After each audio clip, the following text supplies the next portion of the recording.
Okay.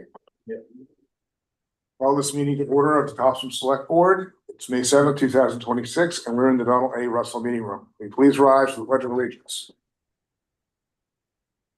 Pledge allegiance To the flag of the United States of America, to the republic for which it stands, one nation, under God, indivisible, with liberty and justice for all. Patty, I see you're on. Will you call the roll, please? Yes, I will. Roland Tufts. Roland Tufts. Can't hear me. Yeah, I hear you. Okay. Ann Callahan. Present. Ryan Holmes. Here. David Kenny. Here. Mike Levy. Present. All present. Great, thank you. You're welcome. All right, up next, Town Manager's Report. Good evening, everyone. A reminder that town meeting is next Wednesday at 7 p.m. at the Forum Room in Mount Ararat High School. The warrant is available on the town website and mailed to every household as an insert in the crier. Additional paper copies are also available at Town Hall. Also in the crier, we advertise potential openings on town committees due to expiring terms. Please check out the town website if you'd like more details on the potential openings or information on how to be considered for an opening. And next, for a special guest as part of the town manager's report, I'd like to invite Solid Waste Director Ed Karen up to talk about something new and exciting in glass recycling. Good evening, Special Ed here. Big news. What we're doing, just to give you an update, we're starting a new pilot program with Maine Recycling out of Lisbon, and what we're doing, did you miss all that? So it's a new pilot program, and what we're doing now is with the new EPR that's coming into play. We were just crushing our glass and burying it, so it was really no advantage to us other than not paying the expensive price to have them bury it somewhere else. Maine Recycling at our recent conference that Josh and I attended had a new program they want to get going, and they have delivered to us. You might see some big black bins behind the glass containers. What we're doing now is all that pickle jars and those food grade bottles, we're taking them from our basket. Instead of crushing them, we're putting them in these 4x4 plastic gaylords. And we're separating them by color, the clear in one box, the brown and green in another. This way, when they come and send a truck for our returnables, they come, Speedy Redemption picks up our returnables, which is part of Maine Recycling. We'll load those boxes right onto their truck and they'll take them off and get them recycled. And a little bit of an actual weight of the materials that we're sending out that we'll be able to take credit for within our recycling report as well as towards that EPR program.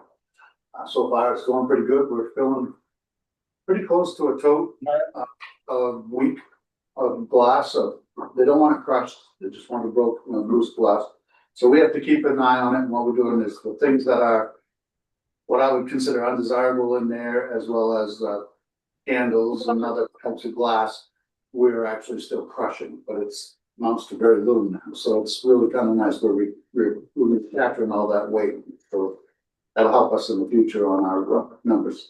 And they don't charge us for the trucking either. So far, no charge for the trucking. It is still a pilot, so we're gonna be looking at it and we're their first representative for Saginaw I County. have a question, Ed. Are residents putting them in those bins or just No. putting them inside the Yeah. building and you're? They're doing nothing different. Okay, We're doing it different, rather than us try to retrain everybody, and we have to make sure that what glass is in that bin is the food grade container. Okay. So that's why it's not even, it's barely another step out of our process. We just open the lid, we put all the acceptable glass in there, we might have 3 or 4 that we have to crush. okay, So it works out very well. thank you. What do they do? What do It's they great do? for us to put nothing to add it into our program. They take and send, I'm not sure where, I can't say for sure, but I know it's being sent off to be recycled, similar to the same idea as your returnable bottle glass. Oh, are they just like washing them out, reusing them? No, it gets crushed, it gets re-melted down Yeah. wherever it goes. But it can be used in that, and then there's other, uses nowadays that are coming up. But the reason we want to keep them to the particular glass they are is the other type of glass, Pyrex, porcelain, things like that, don't mix and it creates a bad spot in that glass. So that's why only that food grade bottle glass, which is their acceptable. So keep it whole so they can prove that it's clean before they recycle it. For the most part, Yeah. well, just so they know what color, what kind it is that bottle. Yeah. No, So I'd like to commend Director Karen. He finds good ways to help us save money there, as well as glass has been a challenge for years, because right now it's just basically the best thing that can happen to it is Echo Maine will separate it and save it in case someone wants it to use for fill or cover or pavement or something. But they have a lot just sitting there. We've been not paying the trucking fee to send it to Echo Maine, and we've been disposing of it ourselves, but it never really actually gets recycled. So this is an opportunity to actually get recycled like it's supposed to, and we're not gonna be trucking fees, and so it's. and it really added nothing Works good. to our program, and, you know, we can hopefully show that other towns can do the same thing. We like Thank you to- we for like to taking the do initiative. this, and that's the only way we can do it. Big win-win, thank you. Thanks, Ed. Thank you. Yeah, great job. Thank you. After we classed up my town manager report, I'm all done with the report. All right, next item, board and committee reports. I don't think we have any tonight. Public comment, anything? Big comment about town meeting coming up. Right now. Yeah. I just wanna make everybody aware that I will not be at town meeting this year due to I booked a trip before it was a selectman. It happened to be a week of town meeting. I'll be there. I wanna make a statement that I support the town budget as written. We go through a lot of work to get this thing up right. It looks good. Our increase is not gonna be better than the other two budgets that are coming in to increase our budget, but I stand 100% behind our budget, so I support that. And I'm sorry I missed it. It's the first one I missed in 53 years, so I guess I got a good record. So that's my thing. What a great time at the Grand Canyon, so I plan to. stay away from the edge. I wanna come back. I too will not be at the town meeting. My husband's having major surgery in Boston the day before, so we're gonna be in Boston for several days. Anything else online? No? Okay, great. Correspondence, anyone receive anything? Okay. Adjustments to the agenda, there are none. Consent calendar. Approval of the minutes of the regular select board meeting held on April 16th, 2026. So I have a motion. I make a motion to approve the minutes of the regular select board meeting on April 16th, 2026 as presented. Okay, I'll second. moved and seconded, all in favor? Opposed? Abstentions? Okay. Next, approval to appoint the following individuals to serve as election clerks for a 2-year term. No, behind you. Sorry about that. Hello, Amanda. You gotta sit by yourself next time. Yeah, so these are the list of election workers that we're working for the next 2 years. Hopefully we'll be getting some more in, to get new blood in, if we can appoint these ones that I have on the list for the next 2 years. Think it's sufficient? Okay. No, do you think it's sufficient? Yeah. Okay, excellent. Right, any questions? No motion? Yes, I make a motion to approve the following individuals, 39 listed in the agenda, to serve as election clerks for a 2-year term. Second. Moved and seconded, all in favor? Motion carries, thank you. Next up, we have a public hearing, 2647, consideration and any appropriate action on an application for a special amusement permit for Sea Dog Ventures. And I believe we have a representative online, Seth. Mr. Chair, if I could just interject, I'm gonna recuse myself as I do work for that company, and I'm gonna just listen. Good idea, thank you. All right. Seth, do you want to walk us through this? I think this is fairly similar to what we've done in the past. Is he online? Is he unmuted? Chuck? Can you hear me? Now we. Yeah, yes, you can now. Okay, sorry about that. Can you hear my dogs? No. Why, is he giving the presentation? He's doing a great job. Oh, she don't. So, yeah, we haven't changed much with our schedule, our entertainment schedule. It's just trivia on Wednesday. We have live entertainment on Friday, around happy hour until 6 o'clock PM, and karaoke on Saturday night. It's the same setup that you've had in the past? Same setup in front of the bar, yes. Okay. We have all the approvals? Yep. Okay. Anyone have any questions? No. No. All right. Right. I think we're good to come out of the public hearing, and we will take a motion on this item. Okay. I make a motion to approve an application for a special amusement park permit for Sea Dog Ventures Incorporated. Second. Moved and seconded, all in favor? Approvals, 4, abstentions, 1. Thank you. Thank you, Seth. Yeah, thank you all. All right, unfinished business, none, old business, none, under new business, 2648. Consideration of any appropriate action to accept the donation of services to paint the Crosby Field dugouts from the Perfect Stroke LLC. Good evening, Pamela Duke, Parks and Recreation Director. First and foremost, before we move on to this item, I just want to tell you it's exciting that we actually paid for the wood for the dugouts that the American Legion is building. And they, this weekend, will be in construction. And we're very excited about that. So Jim picked up a key today and they'll be down there on Saturday and Sunday building. Again, I'm for you asking permission to accept a donation of services from one of our baseball coaches. His name is Nathan Lagasse and his company is the Perfect Stroke LLC. I was shocked when I learned how much it costs to have anything painted. I think you've all heard the story of the fire station and other places. But Nathan is willing to provide his services of power washing and preparing everything to paint it. And the only thing that we will be paying for is up to the amount of the 1,500 and, excuse me, I'm sorry, $70 as in the memo, for his, what he may need to purchase as far as paint and other types of things. Our public works employee Brittany has gone through and replaced the wood already this spring and replaced the wire on the cage. So Jim or Nate will just be taking care of that. So I'm asking you to accept his donation and to allow us to move forward on that project. Good. Any questions? All right, we'll take a motion. Just to be clear, it'll cost us up to $1,570. That would be the max. I make a motion to accept the donation of services to paint the Crosby Field dugouts from the Perfect Stroke LLC with the town's expenses to be up to $1,570. Thank you, Ann. We have a second.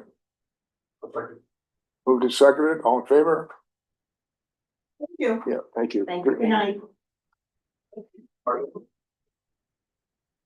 All right, 2649, consideration and inappropriate action on the select board's intent to accept an easement over approximately 36.5 acres of land to be owned and permanently maintained as open space by a homeowners association as part of the open space subdivision located at 300 Meadowcross Road.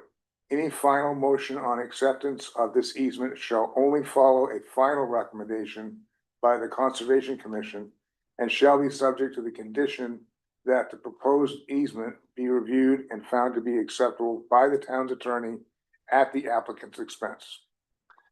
So before the Conservation Commission speaks, the reason why this is before you is the town meeting in the housekeeping notes give you the authority to accept easements. Our zoning code has an ability to do an open space subdivision, but you need to have the land preserved in some way. So the method being proposed is the conservation easement, which you folks, if you wanted to, could accept. However, this is basically to check your temperature on this, because if you say we want no part of this easement, then the Conservation Commission wouldn't be working forward on it. But if you think that's something we would probably be interested in, then they can go ahead. But with that background set, I'll turn it over to Ms. Deeds. I'm Shayna Deeds. I'm the chair of the Conservation Commission and I'm here because of this in the agenda. Do you all have any questions after? Can you maybe explain a little more about what an open space subdivision is, why you guys might want this or are looking at it, that type of stuff? So, an open space subdivision would allow the developers to create, parcels that are, that are kind of clustered but could conserve open space for the use of the community. And, this particular developer is looking to do an open space subdivision at 300 Meadow Cross Road. And, the way that the property is set up is there's a CMP corridor through the property. And the western side, the Brunswick Topsham Land Trust is considering accepting it, ownership of that as open space. And then they would steward that part of the parcel. And then the eastern part of the CMP corridor would be, what the Conservation Commission is recommending that the town have an easement on, but ownership would stay with the homeowners association of the folks that buy into that development. And it would allow us to, we were talking about the fact that it would allow us to have this be an example of hopefully well done open space subdivision in the town, in the hopes that maybe more of these kind of projects could occur that would preserve and conserve lands and open space for wildlife and people, along with allowing there to be housing built in the town, which, as you know, we have a housing crunch. So we were looking at this as an example of a way to do it well. How large is the parcel on the east side of the corridor? It would be, I don't know how large the entire parcel is, but the open space would be about 36 meters acres. And that's not including what the Brunswick Topsham Land Trust is interested in. Right, that's about the same size-ish. And it's gonna be an abutting each other. undeveloped section on the western side of the CMP corridor of the parcel. And those two properties about, The corridor. But by that's section, between that, yeah, okay. And the BTLT property is adjacent to land that they already have ownership of and have conserved. And so it would conserve that forested block a little bit more. They're interested in both conserving that forested block and also the prime agricultural lands and farmlands in that area, so. So their board voted to move forward with it, showing intent to accept that part of the parcel. have you guys got a chance to walk that land yet? Yep, we went out in April with the developer and Brunswick Topsham Land Trust and the Conservation Commission. How did it go? Great. Was it good land? I would say that the nicest conservation land is the BTLT section on the western part of the parcel, but there are some really nice, like, streams and, areas that would be conserved as open space behind where the houses would be built. I was just, sorry, No, I go was ahead. clarifying with Mark that this property cannot be built on once we establish this easement, is that correct? The open space would be maintained as open space, yeah, it could not be developed. There was some discussion about maybe having like a trail, but we wouldn't be responsible for maintaining it, or like a pull off or parking spot for people to be able to access the property or the BTLT property that would be neighboring, but they wouldn't be able to put houses or anything on it. There is one section that might need to be utilized as stormwater retention. But that wouldn't be in conflict with us stewarding an easement on that open space. And if you weren't maintaining trails, kind of the only obligation the town would really have is periodically the Conservation Commission would just make sure it's being kept as open space, or? Yeah, so right now we have 3 properties in town that the Conservation Commission manages easements on. And we go to them on a rotating basis, so we go to one a year and make sure that they're upholding the restrictions in the easement. And, if new landowners come in, we send out letters and that sort of thing. So it'd be the same kind of process. We would add that to our rotation to visit at least every 3 years, probably more when it would be being developed. And make sure that they're holding to the requirements in the easement. So the town wouldn't really have additional responsibilities other than the Conservation Commission doing stewardship walks. if something was going wrong with the way it was being managed, then we would have to send letters or contact landowners or landowners association, which is the same kind of setup that we have with Malik Woods. Where we also have conservations. I just have a question. I don't know if this is best for you or maybe the town manager can invite, with these easements, I mean, I think this is a great idea. It gives us some, a little bit of oversight going forward. But my only concern would be liability if something was to happen with one of these retention ponds, or somebody gets hurt, right? And what is our connection to any of that? Are we completely?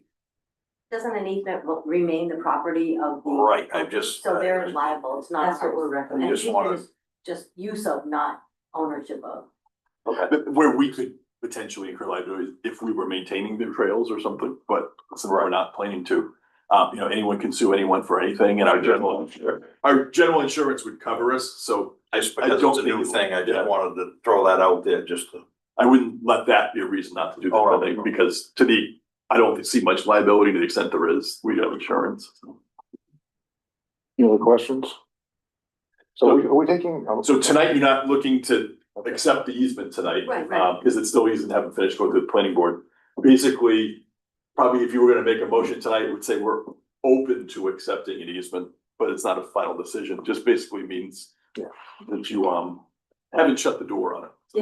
If the developer gets intent from either BTLT or the town that we would consider taking an easement on the property, or in BTLT's case, ownership of the property, that would allow them to move forward with an open space subdivision that then they could bring their preliminary plans to the planning board. So, there's nothing in this, what we have written, that says we're bound to accept any easement on it. It's just like we're not saying no, basically. Right. What would the consequence be, or would there be a consequence if we didn't approve it? And I'm just looking from a different lens, not agreeing with that statement. What would be some things that we would realize if they didn't? We might want to call Planner Franklin up for that question. That would be.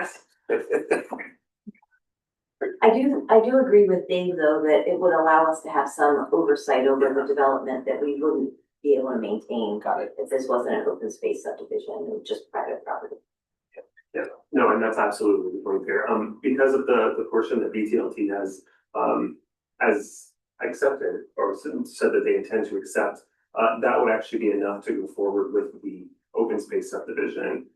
But the benefits of having the town have the easement over the section to the east is just that it gives the town a way to kind of watch as this is being done and have a voice and a little bit more of a voice in how it's being developed at this portion of the project. And as Shana mentioned, like, as this forms a good example of like a really good open space subdivision and the benefits of an open space subdivision, it kind of gives us a chance to watch it be done well, make sure it's being done right by the town. I think that's really the biggest benefit for us having that easement portion. My thought was going into the alternative of if it was turned down, the alternative to that open space is that the developer could do larger lots and put more properties in. So actually, Is that, I'm just, that was a question, wasn't a statement. I just did not frame it. no, that's actually a great question. So actually, that's one of the biggest benefits of the open space subdivision.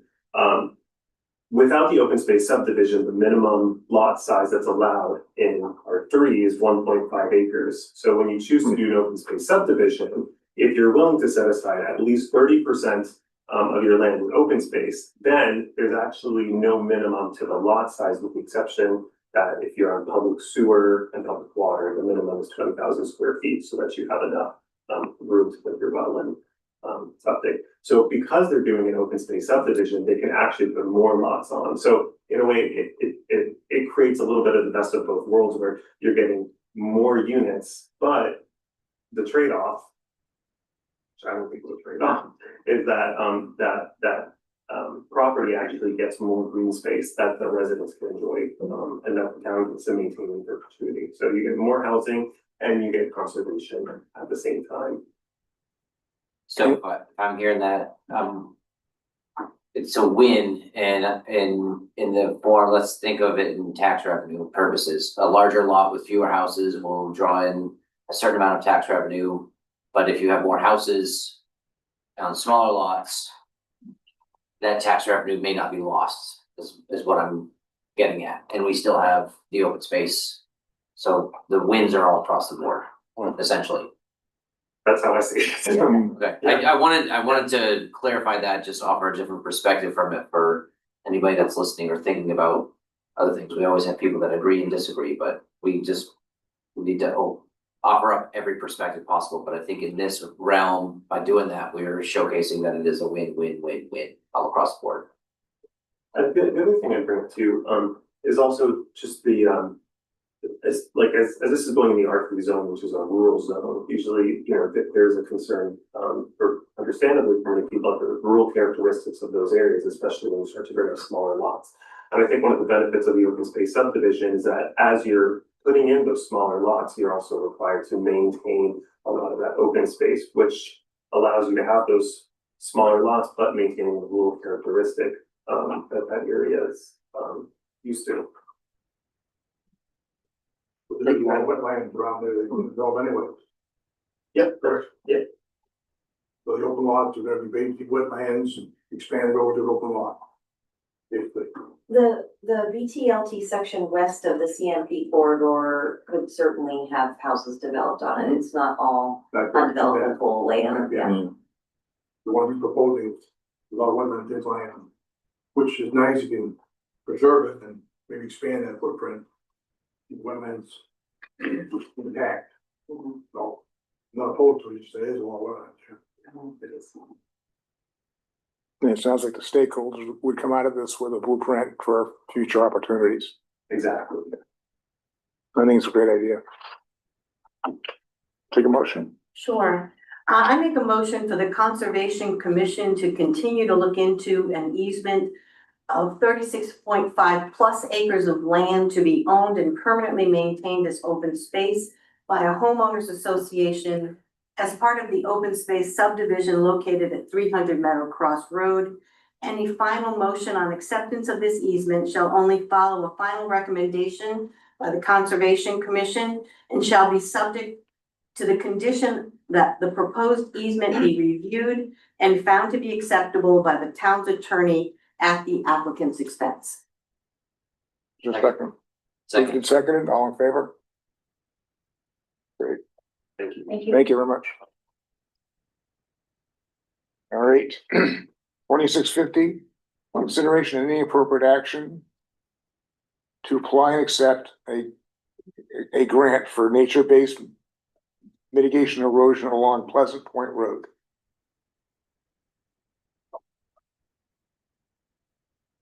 Hi, Josh Dennison, Deputy Director of Public Works.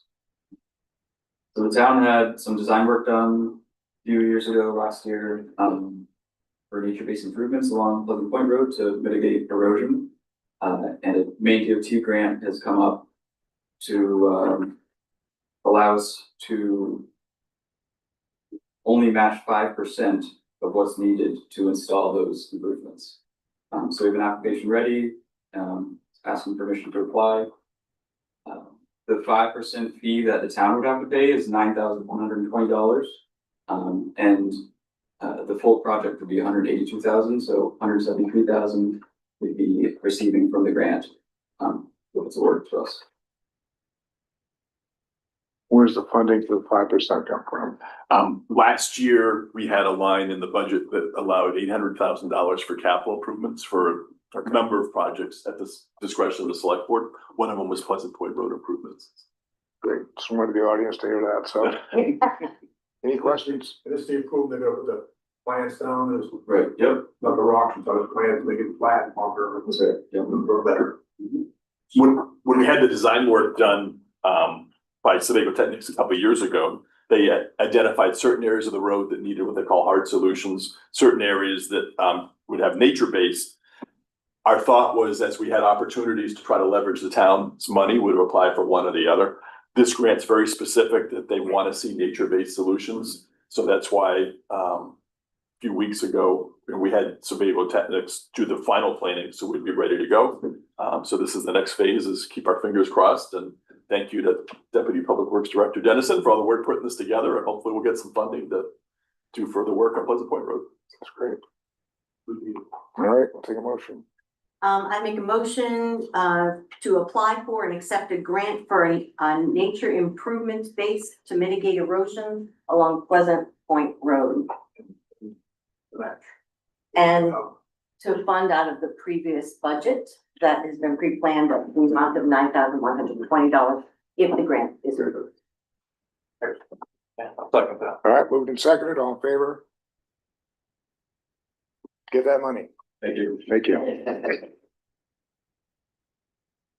All right, 2651, consideration and any appropriate action to authorize the History Committee to request a donation of bookcases from Home Depot. And good evening to the board and to the chair. Evening. My name is Susan Sword and I do live in Topsham proudly. And I'm very honored to be able to serve on the Topsham History Committee. So thank you for the opportunity to speak with you tonight. I also want to extend my sincere appreciation on behalf of the entire committee to the town manager and to each of you for your consistent support that you have shown for our work. That really does mean a lot to us. So I'm here this evening with a very modest but meaningful request. I'm asking permission for the Topsham History Committee to solicit a donation of 2 bookcases from Home Depot in Topsham. So let me explain a little bit why this matters. Our committee is made up of 5 very dedicated members, along with a very enthusiastic volunteer from Bath who has joined us in this effort. And together we are working to bring order and accessibility to Topsham's historical records, documents, binders, books, and record books that tell the story of this community across generations. The challenge we face right now is a very practical one, and that's space. We're currently relying on open wire shelves, and if any of you have been down to the archives, you may have seen how they're jammed together and it's a mess, but we're trying to straighten that up as best we can. When a committee member or a resident needs a specific record, it takes far longer than it should. And in some cases, items just cannot be retrieved without disturbing the entire shelf. This is not the kind of stewardship these historical records deserve, and it is not the kind of service that Topsham deserves. So 2 very solid bookcases would change that immediately. They would give us some structure to organize the binders by category, store the books upright and labeled, and maintain record books in a way that is safe, logical, and accessible. I'm not here empty-handed tonight. I have a letter, draft of a letter, because of following some very thoughtful guidance from Jefferson Rankin, who's the manager at Topsham's Home Depot. Our committee has already drafted a letter to the Home Depot requesting this donation. So we're not asking the town for any money, only for your authorization to reach out to a local business neighbor and to make our case to them.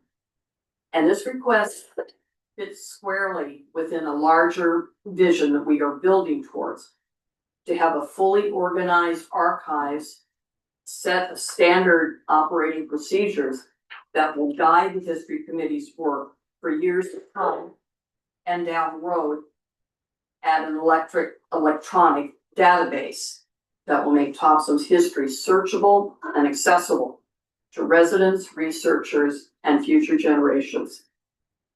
Every town's history is worth preserving, and Topsham's is no different. With your blessing tonight, we take one more step in the right direction. So I thank you, Chair, to board members. We will always be grateful for your partnership and your trust. So Susan, I want to thank you for the work you're doing on this community. I think that's really wonderful. In the past, all of the approvals we've done for donations have been offered, not solicited, and I think that's correct. I have another option for you. What if I just paid for them and then you don't have to ask for a letter? We would love that. I'll just pay for them. And then you don't have to go through Home Depot and they can just approve that, my donation. Or you could buy it from Home Depot, but it just should fund it. I find it, yeah, Yeah.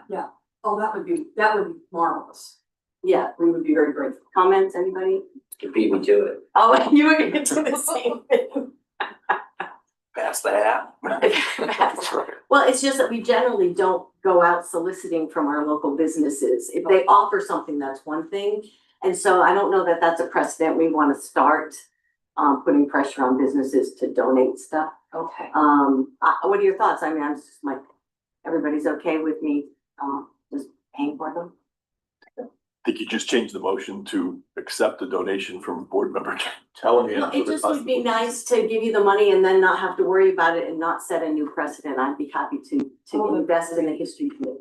Because these bookcases, they stand, close to 6 feet high. They have some dividers that are built in. And your team will go get them, right? Yes, yes, and we'll put them together. Perfect. Oh, that was my question. Okay. Can't we see me doing that? Yeah. When I was just reading your letter, it was 107.43 each. Twice, yeah, 214.86. That's what I was looking for. I would like to make a motion that we accept a donation from Ann Callahan in the sum of $214.86 to purchase 2 bookcases from Home Depot for the History Committee reorganization efforts. You're welcome. Yeah, I'll second that. All right. Moved and So seconded. just get in touch with me so I can get you the money. Yeah. All Are we in breaking any favor? rules? Okay, just making sure.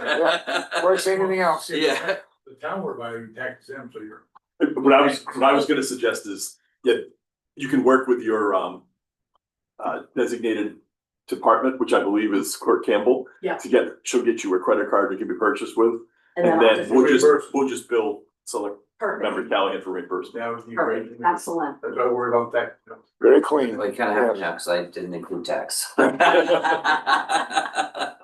if the price is going, yeah. Well, that's okay too, whatever it is. All right, do we have a motion? We do. Motion. I'm second, yes. Okay. All in favor? Yeah, all in favor. Thought we were halfway there, but, all right. Thank Thank you you. very, very Thank you. much. You're welcome. All right, 2652, excuse me. Consideration and any appropriate action to authorize the staff to work with the town of Bodenham on a joint household hazardous waste event. Share setup cost on a pro rata basis and charge $40 per unit for household waste brought to the event for disposal. Hi, Ed Karen, Solid Waste Director. What we're trying to do this year, last year when we did our household hazardous waste collection event in Brunswick, I generally budget not to do 2 events, one in the spring, one in the fall. And unfortunately, the one we had in the spring, or the fall rather, took my whole budget. It was over $7,000. And I had to look at this and we only get roughly around 35 to 40 maybe members of the town to be able to participate. So I know there's a better way to do this, and what I've been doing, I made contact with Town of Topsham because I know they're interested in doing something. And we talked with the company EPI that does the household hazardous waste collection events. And we came up with a setup cost of $2,500, which would be shared by the Town of Topsham and Bodenham. And that cost sets them up with, I think, 4 to 6 people. The sorting of the materials, taking it off, we'll have a roll-off dumpster that they will line, that we can put the trash into, and that can go to the incinerator, make sure that that's acceptable.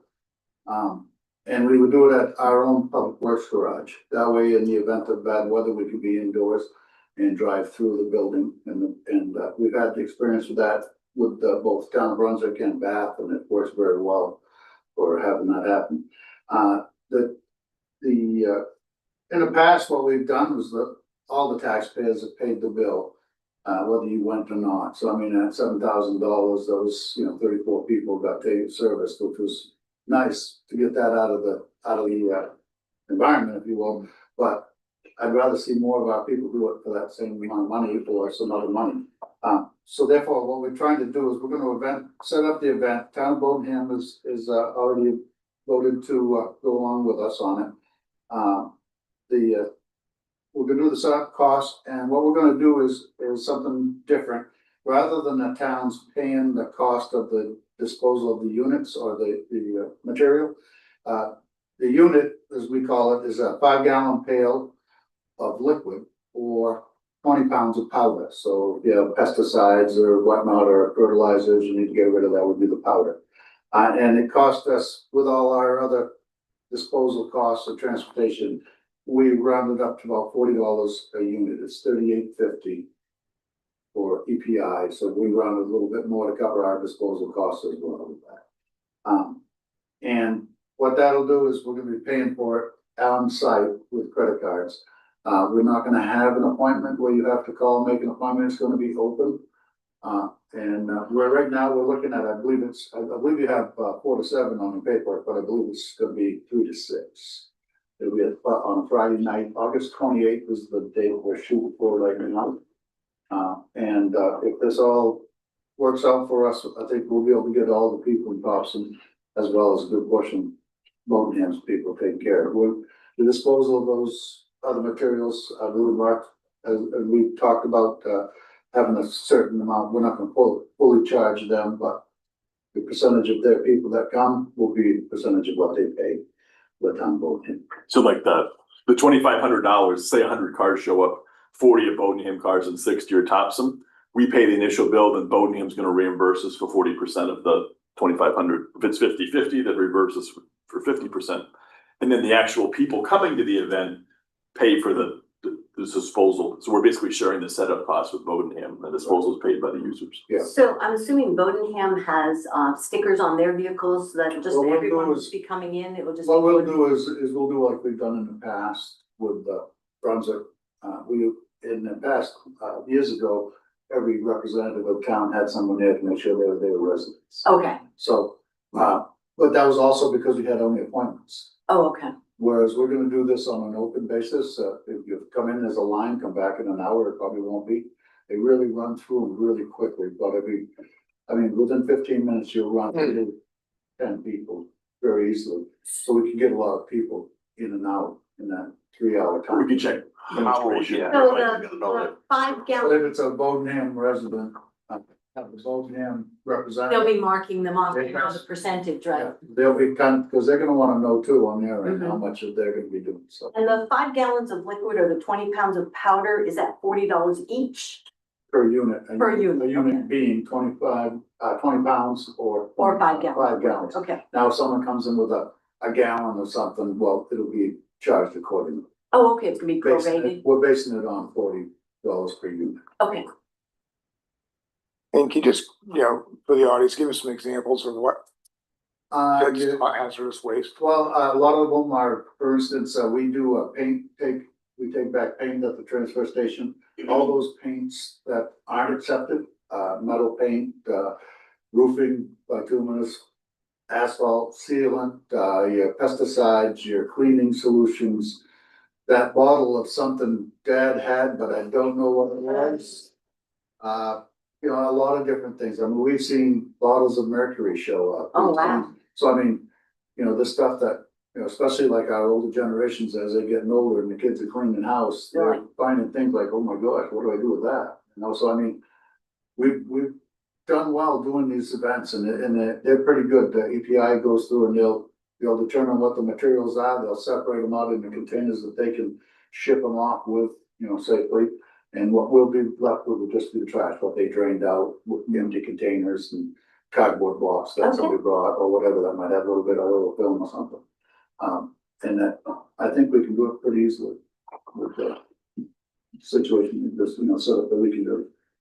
That these guys have been doing it for a long time. I've been involved with a lot of them for a long time. So I think we can run them pretty smoothly with the intelligence that we have there and with my assistance of Josh back there, who's doing a really good job of helping out with this whole program, so I think we'll have a good thing going for the residents. Eddie, how will we know that they're either Bodenham or Topsom resident and it's not somebody sneaking The in Topsom someplace residents, so else? I'll be there, so I mean, I'll look for stickers, Bodenham residents, their person will be looking for them. And if somebody sneaks in, they're gonna be paying for it themselves, so it's not like they're gonna be. Right, Yeah, just, but we can check out. generally as a rule, like just, Thompson, I mean, for myself. because we don't, I a lot of people don't recognize have people. stickers on their cars anymore, so I just. Yeah, like myself, I recognize people, Bodenham is such a small community, their guy, their Yeah. transfer station, he's Mhm. probably knows everybody too, so. And I will say that I noticed when they first talked about it on Facebook out there, that somebody put it out to the residents of Bodenham if they'd be willing to pay to be able to come to one of these, and there was no wrong yes to that, so. On net, you wanna get rid of this stuff anyway, If you so. want to get rid of it, and I think in their case, they have an opportunity without having to go to Portland or Lewiston, so that's only certain kind of down there, so. The easier it is, the more likely you're gonna collect it. Right. And again, it's just a great program for all the way around for everybody. And our credit card machine's been working good at the transfer station, so we'll have an assembly line basically, but I they'll believe be we're getting checked in and purchasing another one so that we can have two on hand. Oh, that's good. One will be. That's a good idea. As well as still being open, we'll be open with the transfer station K5, so. Yeah. Any other questions? All right, I'll take a motion. I make a motion to authorize the staff to work with the town of Bodenham on a joint household hazardous waste event. Share setup cost on a prorata basis and charge $40 per unit for household waste brought to the event for disposal. The tentative date is August 28th from 3 to 6 p.m. Moving in second. Second. Moved and seconded, all in favor? Thank Very you. good. Good luck, And thank your you. environment, thank you as well. Always talking trash. All right, Always talking trash. next item is executive session, 2653. Enter into executive session pursuant to Title I MRSA, Section 4056C, discuss the use of real property. Okay, I make a motion that we go into executive session. Second. all in favor? So, all right. Executive session.